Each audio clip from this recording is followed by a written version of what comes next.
Booth స్థాయి బలోపేతమే party విజయానికి అసలైన బలం. దక్షిణ నియోజకవర్గంలో పార్టీని మరింత బలోపేతం చేసే దిశగా 361 మంది బూత్ ఏజెంట్లకు శిక్షణ కార్యక్రమం మరియు ఎస్ఐఆర్ ఓటర్ల ప్రత్యేక సమగ్ర సవరణ కార్యక్రమం. ఈ కార్యక్రమంలో పాల్గొన్న వైసీపీ జిల్లా అధ్యక్షులు కేకే రాజు బూత్ స్థాయి కార్యకర్తలకు దిశానిర్దేశం. 2,20,000 మంది ఓటర్స్ కూడా కొత్తగా ప్రతి ఒక్కరు కొత్త పాస్పోర్ట్ సైజ్ ఫోటోని మన జేబులో పెట్టుకోవాలి. ఎస్ఐఆర్ ప్రోగ్రామ్ స్టార్ట్ అయినడికి అందరి చేత పెట్టించుకుని అందరూ కూడా కొత్త ఫోటోస్ తో మనం అప్లోడ్ చేసుకోవాల్సి ఉంది. అన్నిటికంటే ముఖ్యంగా విధి విధానాలన్నీ కూడా అశ్వద్ధ ఉన్నట్టుగా నేను మళ్ళీ చెప్తా ఉన్నాను. ఈరోజు ఎస్ఐఆర్ పేరు చెప్పి వైఎస్ఆర్ కాంగ్రెస్ పార్టీ యొక్క ఓటర్ల యొక్క ఓట్లని ఏదో రకంగా తొలగించాలి. తద్వారా వచ్చే ఎన్నికల్లో గతంలో ఈవీఎంలు అడ్డం పెట్టుకుని ఏ విధంగా అయితే గెలిచారో వచ్చే ఎన్నికల్లో ఎస్ఐఆర్ పేరుతో గెలాలనే ఉద్దేశంతో ఇప్పుడున్న కూటమి నాయకులు చూస్తున్నారు. కాబట్టి ఎస్ఐఆర్ కి సంబంధించి మనందరం కూడా చాలా ఐక్యంగా ఉండాల్సి ఉంది.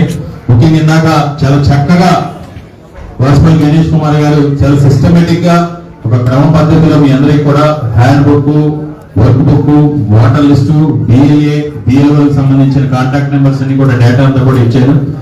మనం చేయాల్సిందంతా ఏంటంటే మనం ఎవరి మీద దేశంతో ఈ కార్యక్రమం చేయట్లేదు. మన పార్టీని బలోపేతం చేయడం కోసం రాజ్యాంగం ప్రజలకు కల్పించిన ఓటు హక్కుని స్వేచ్ఛగా వినియోగించుకోవడం కోసం ప్రతి ఓటుని కూడా వారికి కల్పించడం కోసం మనం కృషి చేస్తున్నాం. కాబట్టి జగన్మోహన్ రెడ్డి గారు ఒక మంచి మన అవకాశాన్ని ఇచ్చారు. ఈ బిఎల్ఓ అందరూ బూత్ లెవెల్ మనల్ని బిఎల్ఏ అంటాం, మీరందరూ బిఎల్ఓస్ అందరూ కూడా 90% పైగా వార్డు సచివాలయ ఎంప్లాయీస్. ఈ వార్డు సచివాలయ వ్యవస్థను తీసుకొచ్చింది మన అందరి ప్రీతమ నాయకులు వైఎస్ జగన్మోహన్ రెడ్డి గారు.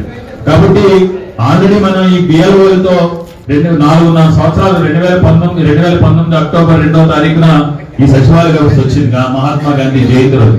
ఆ రోజు నుంచి 4.5 సంవత్సరాల కాలం పాటు ఈ బిఎల్ఓలతో మన అందరికీ కూడా పరిచయాలు ఉన్నాయి. మనతో వాళ్ళతో కలిసి మనం పనిచేశాం మన అధికారంలో ఉన్నప్పుడు. కాబట్టి మంచి కాంటాక్ట్స్ ఉన్నాయి. కాబట్టి మిమ్మల్ని నేను విజ్ఞప్తి చేసేది ఏంటంటే బిఎల్ఏలు ఎవరైతే ఉన్నారో, వార్డు అధ్యక్షులు ఎవరైతే ఉన్నారో, మొదటిగా చేయాల్సింది మీకు ఎవరైతే మీ ఎమ్మెల్యే గారు మీకు ఇచ్చారో లిస్టు, బిఎల్ఓ లిస్టు, తక్షణం ఆయన ఇచ్చిన దాన్ని మీరు సద్వినియోగం చేసుకుని బిఎల్ఓలందరికీ కూడా కాంటాక్ట్ లోకి వెళ్ళండి. వాళ్ళతో మళ్ళీ పరిచయం పెట్టుకుని స్నేహపూర్వ వాతావరణాన్ని బిఎల్ఓలు అంటే ఇప్పుడు అధికార పార్టీకి సంబంధించిన బిఎల్ఏలు ఉంటారు, జనసేన వాళ్ళు ఉంటారు, బీజేపీ వాళ్ళు ఉంటారు, తెలుగుదేశం వాళ్ళు ఉంటారు, ఆ పార్టీ వాళ్ళు ఈ పార్టీ వాళ్ళు ఉంటారు. ఆయన మొదటిగా మీరు ఎస్ఐఆర్ సంబంధించి అడ్వాన్స్ స్టేజ్ లో వైఎస్ఆర్ కాంగ్రెస్ పార్టీ ఉంది. వైఎస్ఆర్ కాంగ్రెస్ పార్టీ ఓరియంటేషన్ ప్రోగ్రామ్ చేసినప్పటి వరకు రాష్ట్రంలో ఏ పార్టీ కూడా చేయలేదు ఎస్ఐఆర్ కి సంబంధించి. కాబట్టి మీరు మొదటిగా ఈ మీటింగ్ అయిపోయిన తక్షణం మీరు చేయాల్సిందల్లా మీ బిఎల్ఓ కాంటాక్ట్ లోకి వెళ్ళండి. మీ బిఎల్ఓతో మాట్లాడుకుని మంచిగా చేసుకుని ఫ్రెండ్షిప్ చేసి ఏదైనా అవకతవకలు జరిగితే ఆ బిఎల్ఏ చీకట్లోనో లేకపోతే రహస్యంగానో బాబు పలానా పిఎస్ లో మీ ఓటర్లు ఇంతమందిని తొలగిస్తున్నారు అనే సమాచారాన్ని మనకి ఇచ్చే విధంగా అంత ఫ్రెండ్షిప్ మన బిఎల్ఓతో మెయింటైన్ చేసి చాలా చాలా చాలా ఇంపార్టెంట్. అధికార పార్టీకి దాల్సో ఒకవేళ అధికార పార్టీకి చేస్తున్నాడైనా సరే ఏదో రకంగా మన వైపు మలుచుకోవడం అది మనకి చాలా ఉపయోగపడుతుంది. రెండోది, ప్రతి ఇంటికి జూన్ 15వ తారీఖు లోపే మీరు ప్రతి ఇంటిని కూడా సందర్శించండి. ప్రోగ్రామ్ స్టార్ట్ అవడానికి ముందే అంటే రమారమి ఒక పిఎస్ కి 1000 నుంచి 1200 ఓట్లు ఉంటాయి. అంటే 300 నుంచి 350 ఇల్లు. మేము గడప తిరిగిన రోజు 300-400 ఇల్లు తిరిగేసేవాళ్ళు. మిమ్మల్ని ఒకే రోజు 300 ఇల్లు తిరగమని అనట్లేదు. ఈ రోజు నుంచి 15 రోజులు ఉంది. రేపు 1వ తారీఖు నుంచి 15 రోజులు. ఈ 15 రోజుల్లోని ఒక 5 ఫోటోలు మీరు కేటాయించుకుంటే మీ 300 ఇల్లు కూడా కంప్లీట్ అయిపోతాయి. అంటే ఫస్ట్ ఇంప్రెషన్ బెస్ట్ ఇంప్రెషన్. మీరు ముందుగా వెళ్ళి ప్రోగ్రామ్ స్టార్ట్ అవ్వకుండానే రోజుకు 50 ఇల్లు 60 ఇల్లు పెట్టుకుని ఓటర్ లిస్ట్ పెట్టుకుని అమ్మ ఎస్ఐఆర్ అనే ప్రోగ్రామ్ జరుగుతుంది, ఓటు ఉంటే ఈ రాజ్యాంగం మనకు కల్పించిన హక్కు, మీరు ఓటు ఎవరికి వేస్తారనేది సెకండరీ. మీ ఓట్లు కూడా తొలగించే కార్యక్రమాలు ఉన్నాయి. మీ ఓటుని తొలగించకుండా ఉండాలి.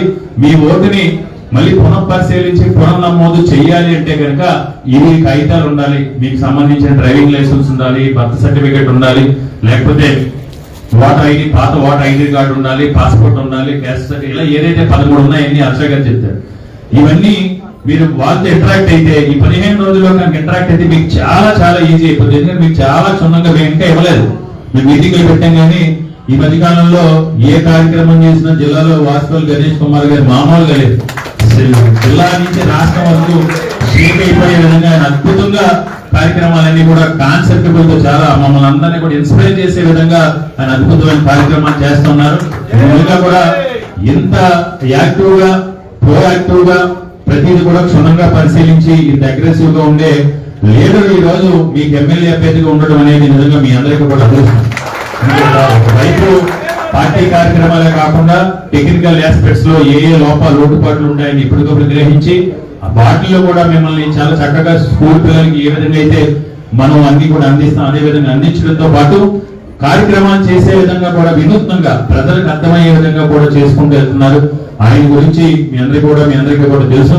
తప్పకుండా మనం ఈ ఎస్ఐఆర్ ప్రోగ్రామ్ ని సక్సెస్ చేయాలి. ఎందుకంటే ఎస్ఐఆర్ ప్రోగ్రామ్ లో వల్ల 2 అడ్వాంటేజెస్ ఉన్నాయి.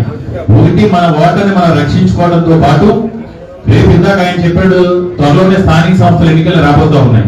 స్థానిక సంస్థల ఎన్నికల్లో ఎవరైతే కార్పొరేటర్లు ఇక్కడ నేను కార్పొరేటర్ అవ్వాలి లేదా నేను స్టేట్ కార్పొరేషన్ డైరెక్టర్ అవ్వాలి నేను చైర్మన్ అవ్వాలి అనుకునే వాళ్ళు ఎంతమంది ఉన్నారు? చేతులు ఎత్తం. ఏదో పదవి కావాలనుకున్నారు చేతులు ఎత్తన వాళ్ళందరూ కూడా రాజకీయాలు పనికిరారు. రాజకీయాల్లో ఆశావాదం లేకపోతే నేను ఓపెన్ గా చెప్తున్నాను, రాజకీయాల్లో ఆశావాదం లేకపోతే నాకు పదవి కావాలనే కాంక్ష లేకపోతే రాజకీయాల్లో తిరగడం ఈ రోజుల్లో జరగదు. ప్రతి ఒక్కరికి ఉండాలి. ప్రతి ఒక్కరికి కూడా రాజకీయాల్లో నాకు ఏదో ఒక పదవి కావాలి, ఒక డైరెక్టర్ దేవాలయ డైరెక్టర్ లేకపోతే ఇంకోటి కూడా ఆ రాజకీయాల్లో పదవి కాంక్ష ఉంటేనే సిన్సియర్ గా రాజకీయాల్లో మన చిత్తశుద్ధితో చేయగలుగుతాం. కాబట్టి ప్రతి ఒక్కరు కూడా రేపొద్దున స్థానిక సంస్థల ఎన్నికల్లో మన కార్పొరేటర్ గెలిపించుకోవాలి.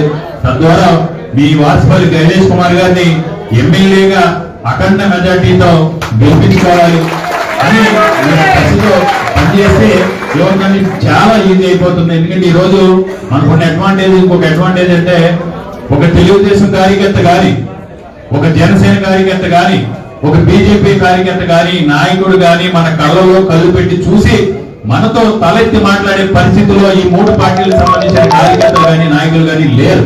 ఈరోజు మనమే తలెత్తుకుని కాళ్ళు ఎగరేసి ఇదిగో మా జగన్మోహన్ రెడ్డి గారు ఈ పథకం తీసుకొచ్చారు, ఈ పథకం సృష్టించిన జగన్మోహన్ రెడ్డి గారు, ఈ పథకం ద్వారా మేలు చేసిన జగన్మోహన్ రెడ్డి గారు అనే స్థితిలో మనం ఉన్నాం తప్ప వాళ్ళని సూపర్ 6 ఫైల్ సూపర్ 7 ఫైల్ ఆడబిడ్డ నిధి లేదు, నిరుద్యోగ వృత్తి లేదు, డిఎస్సి తగా 3 సిలిండర్లు లేవు, ఉపాధి ఉద్యోగ అవకాశాలు ఏమి అన్నింటిలోని కూడా ఈరోజు మన నాయకుడు ఇచ్చిన